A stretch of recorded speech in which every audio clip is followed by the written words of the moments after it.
que esperan definiciones en los próximos días. El presidente además... 58 embarradas de esta semana, don Pedro Viveros. La embarrada de la semana fue el manejo que le dio el gobierno a la ley de financiamiento, porque se veía que en el Senado no tenía mayorías, pero es que en las comisiones conjuntas los de la Cámara tampoco le votaron a favor de este proyecto y se hundió la ponencia y se votó la ponencia de hundimiento. Entonces hay adentro del Parlamento un malestar en ciertos temas que son de interés del gobierno y por supuesto de los colombianos. Por eso yo considero que el manejo que se le dio al trámite del proyecto de la ley de financiamiento es la embarrada de la semana. Embarrada de la semana, don Álvaro Forero. Pues la confusión de los ciudadanos con las encuestas. Hoy me han preguntado varias personas por qué cambian de unas a otras. Y ese es un tema eterno, complejo. Obviamente está bien que las encuestas compitan con marcos diferentes. Ahí es donde se demuestra la calidad o no. Y pretender imponerles unos mismos criterios, pues es muy complejo. Hay un proyecto de ley en el Congreso para eso, pero siempre se discute. Lo que defienden los personas que creen en que las encuestadoras deben ser libres es que estas empresas se juegan su reputación acertando o equivocándose. Eso en teoría está bien. El problema es que en Colombia y otros países ya no importa. Hay encuestadoras que no le pegan a una, que son un desastre y siguen ahí, y los medios cometen el error de presentarlas a todas como iguales, y no son iguales. Hay unas encuestas mucho más serias que otras. Es muy difícil descalificar unas y premiar a otras porque al final todos a veces se equivocan, pero es claro que hay unas encuestadoras que tienen una historia de éxitos y otra de historia de fracasos, pero como los medios repiten todas por esa hambre que hay de alimentar la especulación política, pues todo queda igual y los ciudadanos quedan confundidos. Por ejemplo, hoy salió una de Guarumo, entonces cambia cosas frente a las de Inbamer por razones, hay muchas razones, pero yo interpreto dos.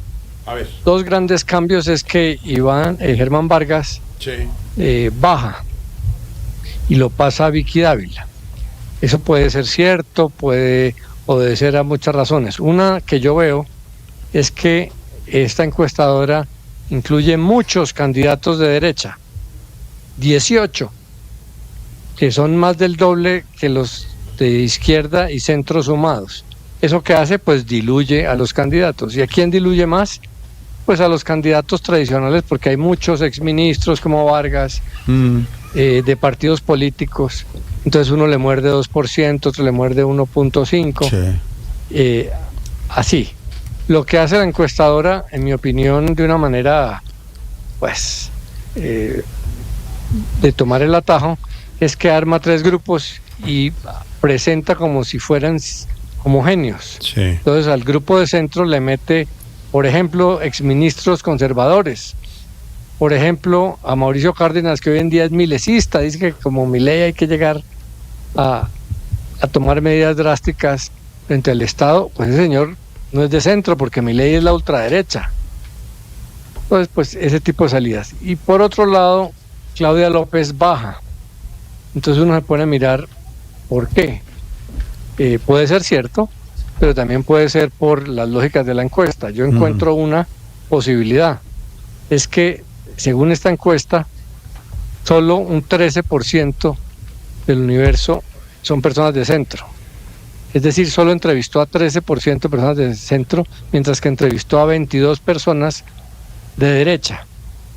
Eso pues no coincide con lo que han dicho históricamente otras encuestas, que el centro es el grupo mayoritario. Pero pues uno tiene que respetar lo que encuentran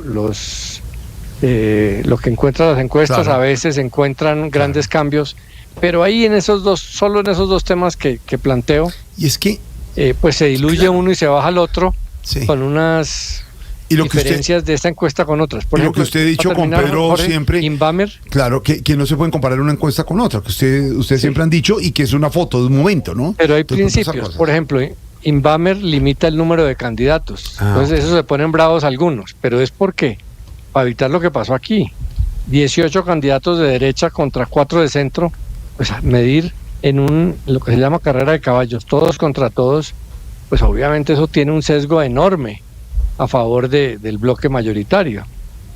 Entonces, ahí es donde se podría llegar a acuerdos. Ojalá las encuestadoras, si no quieren que las manejen una autoridad, se pusieran de acuerdo en algunas cosas como esa.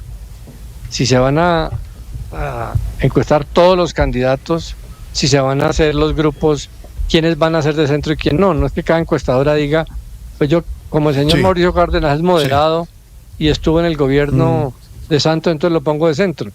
No, pero el señor es conservador, también estuvo en el gobierno Pastrana y está hablando de Milei. Entonces, pues los pobres ciudadanos quedan locos. Algunos dicen, los que pierden critican que son mala fe las encuestas. Yo no sé.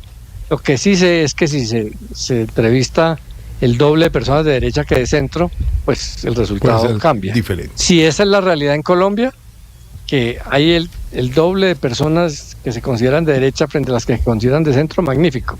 Pero muchísimas encuestas antes han dicho que eso no es así. Que eso no es así frente a la encuesta de Guarumo que ha salido en las últimas horas. Embarrada de la semana, Alberto Linero. Definitivamente los discursos. Yo creo que estamos llegando a un punto de virulencia en los discursos que me preocupa. Yo creo en el poder de la palabra.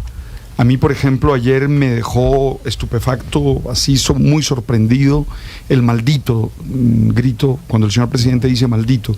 Yo creo que en eso hay que tener cuidado, porque es que estamos llamando siempre de acuerdos, estamos llamando siempre a ver cómo construimos juntos, pero si el discurso es incendiario, si el discurso hiere, si el discurso ofende al otro, si el discurso llega al punto de maldito, yo creo que no hace bien. Y lo digo por el de ayer, pero lo digo también por el discurso de la oposición, que a veces se le va la mano también. Así como ayer se le fue la mano, creo yo, en mi parecer muy personal, al señor presidente, también se le va la mano a los opositores diciendo cosas que no están bien. Entonces, hay que cuidar las palabras, hay que elegirlas bien. Uno tiene derecho a decir la verdad, a decir lo que uno siente, lo que uno quiere, pero siempre desde el respeto y desde la empatía. Embarrada de la semana, Juan Camilo. La falta de plata en la salud, Jorge. La Asociación Colombiana de Psiquiatría denunció que clínicas y hospitales dedicadas a prestar servicios especializados en salud mental no están recibiendo los pagos de varias EPS.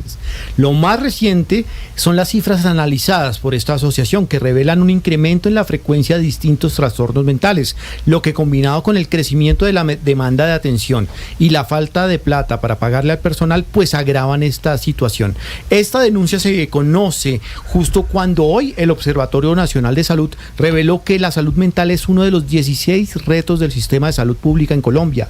Según este informe, los problemas de salud mental están creciendo por cuenta del conflicto armado y la exclusión social. Y a nivel general, la vena rota de recursos de la salud sangra sin detenerse. Por ejemplo, la nueva EPS, con corte a junio de este año, le debe más de 4 billones de pesos a hospitales y clínicas en el país. Embarradas de la semana, al estilo Voz Populi.